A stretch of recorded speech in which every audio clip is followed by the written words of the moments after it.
This is a question I got from a client on a question and answer session because a lot of people, whether it's sleep, sleep apnea, or just bad sleep, bottom line, that's what it is, a lot of times you'll have anxiety that comes alongside with it. Now, it's a tricky relationship as bad sleep, for a whole lot of different reasons, will affect your anxiety levels, but also anxiety will also impact your sleep. It'll impact the quality of your sleep. It'll also impact your breathing with sleep. So that's why I want to show you what that relationship is so that you're able to take a lot better actions towards fixing both of these issues so you can have way better sleep, be a lot more calm during the day, so you can just go about your day with that nice sense of calm energy that we all want. Okay, nothing's worse than being tired and also like on edge. So we want to be able to give you the ability to have your best sleep for a better mood, a lot more sense of calm throughout your days. So as part of that, let's go ahead and dive in and obviously delete the title there. And we're going to first go over how bad sleep, especially sleep apnea, if you deal with that, will lead to anxiety. Okay. And even if you don't have sleep apnea, it's important to watch this because we're going to talk about breathing, but then also sleep quality, okay, which applies to anyone who sleeps. So stick with me. So if you are not breathing well at night, you have, just say, obstructive sleep apnea, or you even have central sleep apnea. If you're snoring, heck, if you just wake up with a dry mouth, you don't know what's really going on, you're a mouth breather. And I mean that in the gentlest, nicest, most factual way. Okay. All of this is going to indicate that you have suboptimal and even just awful breathing at night, especially for sleep apnea and snoring. Now, this is a really big problem. Okay. And I don't even need to break down any science on this. Just stop breathing, like right now. Stop breathing. Okay. We're just going to stop breathing together. I'm going to talk so I get to that endpoint a lot faster. And when I'm not breathing and not inhaling, what's going to happen is that as my carbon dioxide levels go up and up and up and up, and my oxygen levels go down and down and down, my sympathetic nervous system will actually start to come online. Okay? Now, I'm not there yet. I can hold my breath for a very long amount of time. But when you stop breathing, that feeling, that urge to breathe, that is, you can breathe now, that is your sympathetic nervous system. Okay? That's really a response you literally have in the first few moments you're alive. Okay? If you haven't had the pleasure of seeing a baby be born, what happens? There's a crying response that actually is also baby's first breaths of oxygen from the atmosphere that that goes on. That is a primitive reflex. Sympathetic nervous system goes up, breathing happens. Okay, you have a jolt, a rush of that. If you have sleep apnea, snoring, etc., you will have moments where your body is ramping up its sympathetic nervous system drive to get you a big breath every now and then. And every single time you do that, you're activating the sympathetic nervous system, which is your fight or flight, that will also contribute to anxiety. Okay, so just to make it really super simple, you have poor breathing, that's what everything is over here, and this will lead to your sympathetic nervous system going into overdrive, SNS, sympathetic nervous system, to help you catch a breath. Okay, it kind of feeds back on this. But then, as a consequence, you have the neurotransmitters that are also off during anxiety, like norepinephrine and epinephrine. So you also set the stage for anxiety. If you have more of these chemicals floating around, that is what makes a difference between you seeing a bunch of emails and being, okay, let me get through this, to being overwhelmed. Maybe you see a bill and you're like, oh my God, a bill. Or maybe it's just like you just feel the overwhelm of everything you got to do in a day. That's because the nervous system activation at night set up your neurotransmitters that tips you over and makes anxiety that much of an easier, more common state for your brain and your body to be in. Okay. So that's why when we're working with people with sleep apnea or sleep, being able to calm down your sympathetic nervous system is really important. Now, I wish I could just snap my fingers and everyone who has sleep apnea and can't breathe properly, I wish I could just snap my fingers and that gets fixed overnight. It doesn't. It takes weeks of work, right? Now, with this sympathetic nervous system, that is, we can actually focus in on this to reduce the impact of poor breathing and poor sleep quality. Okay, that's why we do that. Okay, because if you do that like the next few weeks, you're feeling a lot more calm, and then the next few weeks after that, that's where you start to have even better sleep quality. Okay, so again, that's how the breathing contributes. And again, I want to fulfill my promise for people who don't have sleep apnea or any of those breathing issues. If you have poor snoring, sorry, I don't mean poor snoring, I mean poor sleeping. I was thinking of snoring still. If you have poor sleep, this will still overactivate your sympathetic nervous system. You're waking up multiple times a night, you have insomnia, you struggle to get to sleep, or maybe you wake up too early, just a different form of insomnia. Your sympathetic nervous system is going to be on overdrive. And then the same thing happens. Sympathetic nervous system on overdrive hurts your sleep quality later that night. Okay? Not good.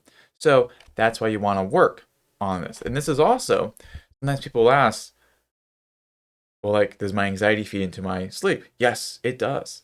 Not only through this sympathetic nervous system here, but also just from the behaviors and the patterns that develop around rumination, thinking, and all that different stuff while you're laying in bed at night.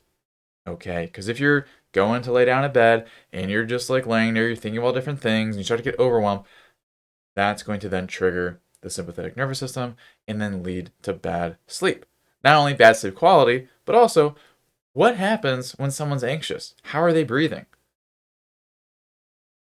I'm exaggerating, of course, but a unnoticeable or an imperceivable increase in breathing rate will hurt your sleep quality. If you don't have sleep apnea, it will still hurt your sleep quality. If you have sleep apnea and snoring, it will make that even worse. Okay? Very interesting. Well, it's very obvious to me when we have clients and they're having stressful periods of their life, and let's say we're tracking their oxygen levels. Guess what? At night, they get worse and worse just from having more stressful periods, whether it's work or family or something else, because of this mechanism. Anxiety, things that lead to stress, will then cause you to breathe more quickly, and that faster breathing at night leaves you more prone to your airways collapsing. It kind of sucks it together like how a paper straw collapses if you're using it to drink a milkshake or if it's just wet for some reason. Okay, so that's how that manifests here. All right, so that's why in terms of when we're looking at improving sleep apnea, sleep, and snoring, yeah, you want to do some things directly for your sleep quality. But if you had a lot of different ways to tackle a big problem in your life, why would you not take as many avenues as possible to that? Because it's not just about like taking a melatonin supplement, which I don't recommend generally, or eating a little bit healthier. Like, yes, it's good to do some things, but don't get caught up in the fallacy that it's just going to be one thing that you do that fixes the one problem. Okay, the mindset of Western medicine is this one for one. Okay, you have this one disease or condition, we have this one treatment, a pill, a surgery, something else. Now, don't get me wrong, that is helpful in some circumstances. Okay, you're missing a thyroid completely, it's not there. Okay, yeah, you're gonna have to take some thyroid medication. Okay, there's very few workarounds around that. Or if you break a bone, there's gonna be one way to fix that.